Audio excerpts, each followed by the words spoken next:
Cherche à avoir peur pour Halloween?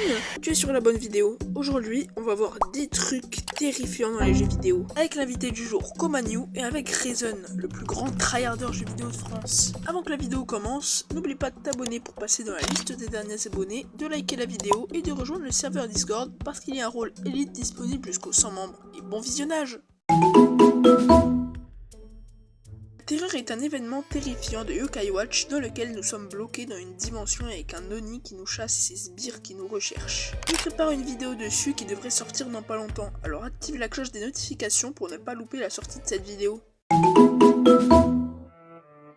Dans le jeu Disney Infinity, qui est une série de jeux dont le premier opus est sorti en 2013, il y a un lot de personnages oubliés durant le développement du jeu comme l'abominable Homme des Neiges. Ce personnage de Monstres et compagnie aurait dû apparaître en tant que membre du casting. Il y a de nombreux brouillons de lui, il n'est jamais apparu dans un jeu probablement parce que c'était un personnage secondaire de Monstres et compagnie. Dr. Doofenshmirtz. Ce personnage est le méchant de Phineas et Ferb et il essaye de détruire le monde dans les épisodes du dessin animé. Il a été retrouvé dans le code de Disney Infinity, bien qu'il apparaisse que sous la forme d'un costume dans la version finale du jeu. Grem. Cette voiture de Cars 2 est, comme le Dr. Doofenshmirtz, un antagoniste de la série qui aurait dû être un membre du casting de Disney Infinity, mais il a été remplacé par Chic X. Les Muppets. Certaines illustrations conceptuelles du jeu montraient les membres du Muppet Show. Kermit la grenouille, Fozzie l'ours, Miss Piggy, The Great Gonzo, Animal et Beaker. Bien que la plupart de ces personnages ont été implantés dans le jeu sous forme de costumes, ils auraient bel et bien dû être des personnages jouables. La raison pour laquelle ils n'ont pas été retenus dans le jeu en tant que personnages est inconnue. Ces personnages ont été mis au placard, oubliés à jamais, puisqu'ils sont pour la plupart des personnages secondaires. Il y a des dizaines d'autres personnages oubliés comme ceux dont je viens de vous parler, mais ce serait trop long de tous les énoncer.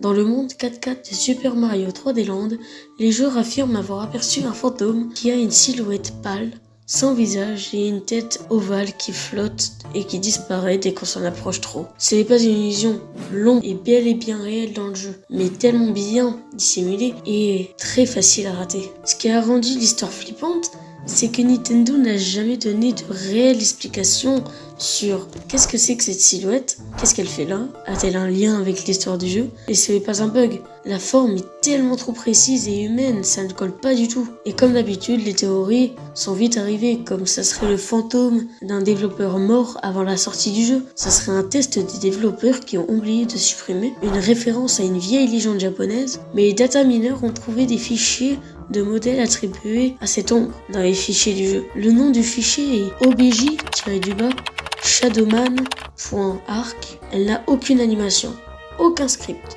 C'est juste une entité placée dans le décor et qui est activée aléatoirement, ce qui explique pourquoi certaines personnes la voient et d'autres ne la voient pas. Mais le plus terrifiant dans cette histoire, c'est que l'ombre n'est pas un glitch. C'est une entité placée ici volontairement.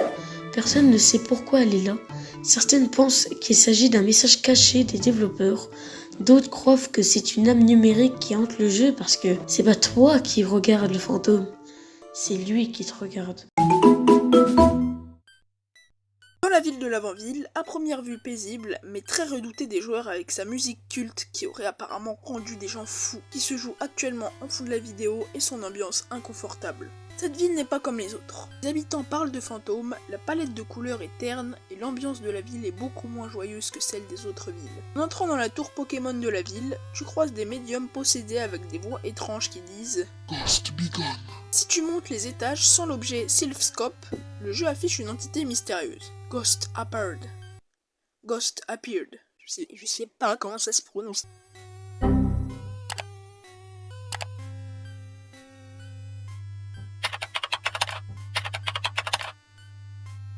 Ghost appeared. Qui signifie le fantôme est apparu. Tu ne peux pas combattre cette entité, tu ne peux pas la capturer avec une Pokéball et tu ne peux rien faire à part fuir. Et cette entité n'a aucun sprite basique de Pokémon.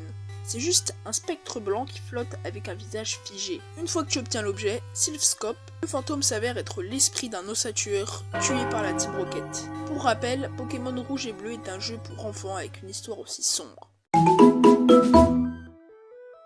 Dès que vous entrez dans les grottes de Minecraft, vous pouvez entendre beaucoup de sons d'ambiance de jeu. Par exemple, des sons qui pourraient te faire assez flipper. Ce sont des ambiances qui peuvent être attendues dans toutes les dimensions et dans toutes les modes de jeu.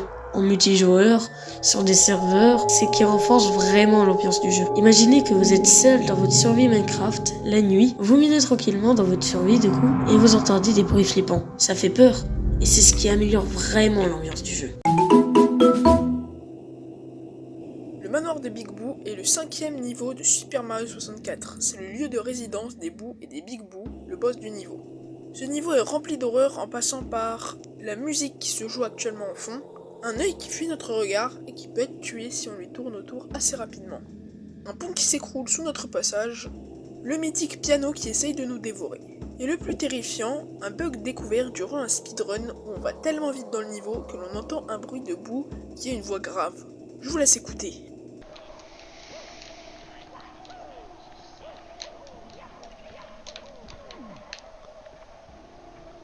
Wait a minute.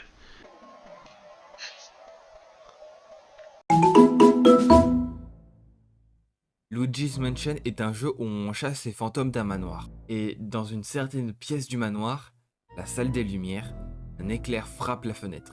Et à ce moment précis, on peut voir l'ombre de Luigi projetée sur le mur. Mais avec un bug de perspective, l'ombre de Luigi ne touche pas le sol et est suspendue en l'air, comme si Luigi était pendu. L'image a rapidement buzzé sur internet. Beaucoup ont cru que c'était voulu par Nintendo et les théories ont vite fusé sur les forums. Les plus populaires disent que Luigi est déjà mort et le manoir est son purgatoire. C'est une apparition d'un Luigi fantôme. Nintendo a volontairement laissé cet easter egg morbide. Mais je tiens à rappeler que ce ne sont que des théories.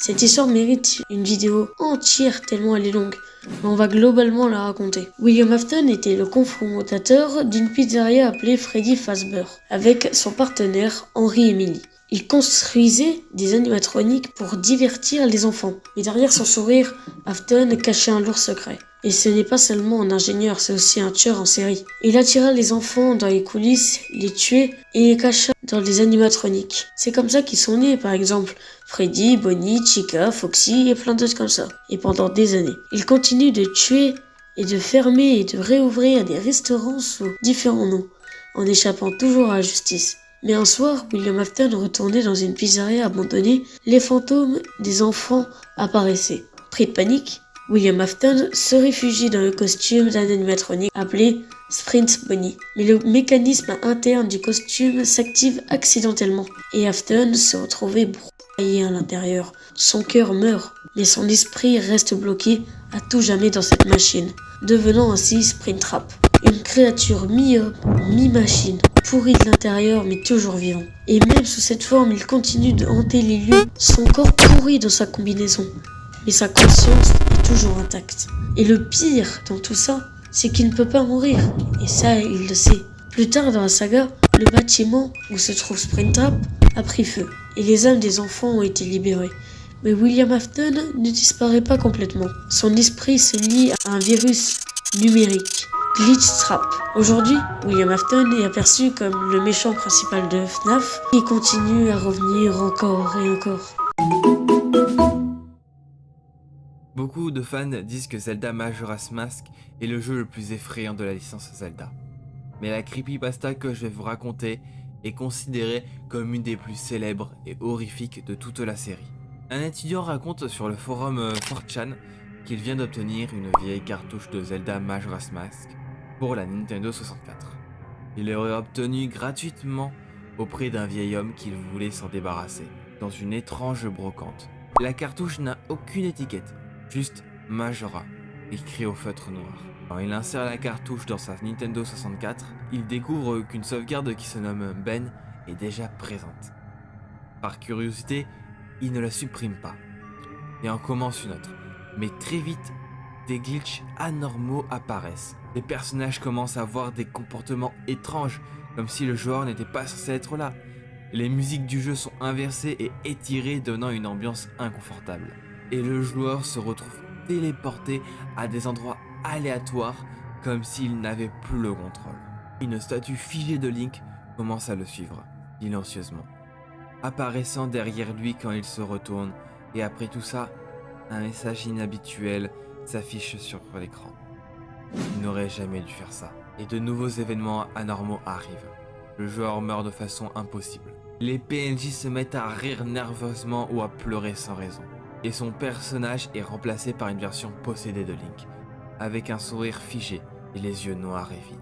Quand il essaie de supprimer la sauvegarde Ben, elle réapparaît immédiatement, et une nouvelle sauvegarde appelée Drowned, qui signifie noyé, apparaît. En cherchant des explications sur ce qui lui est arrivé, l'étudiant apprend qu'un garçon nommé Ben serait mort noyé il y a plusieurs années dans une ville proche de chez lui. Il se dit que l'esprit de cet enfant hante le jeu, et qu'il ne pourra plus jamais revenir en arrière. Chaque nuit, le jeu devient de plus en plus instable, et le joueur continue à avoir des messages comme « Il s'est noyé, je vais te hanter, il n'aurait pas dû faire ça ». Les vidéos de son jeu que l'étudiant a postées en ligne montrent le visage de Link qui fond, la lune qui saigne, la musique qui se joue à l'envers.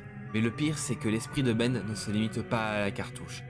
En parlant de lui, en regardant des vidéos sur lui, tu attires son attention. La légende raconte que Ben pourrait affecter les jeux et les ordinateurs et qu'il aime observer les gens qui connaissent son histoire, comme toi et moi. Dans Dead Space, on incarne Isaac Clarke, un ingénieur piégé à bord d'un vaisseau envahi par des monstres mutants appelés nécromorphes. À certains moments du jeu, Isaac est victime d'hallucinations dues à un artefact extraterrestre appelé le marqueur. Et dans un couloir sombre, alors que l'on avance, le son se distord. Puis on entend une voix chuchoter derrière nous. « Isaac, il est derrière toi !» Quand on se retourne, rien. Mais quand on continue d'avancer, un nécromorphe surgit derrière nous quelques secondes plus tard, au moment où on pense être en sécurité. Et voilà, cette vidéo est terminée. On espère qu'elle vous a plu et qu'elle vous a fait frissonner. N'oubliez pas de vous abonner et de commenter l'histoire la plus effrayante de la vidéo.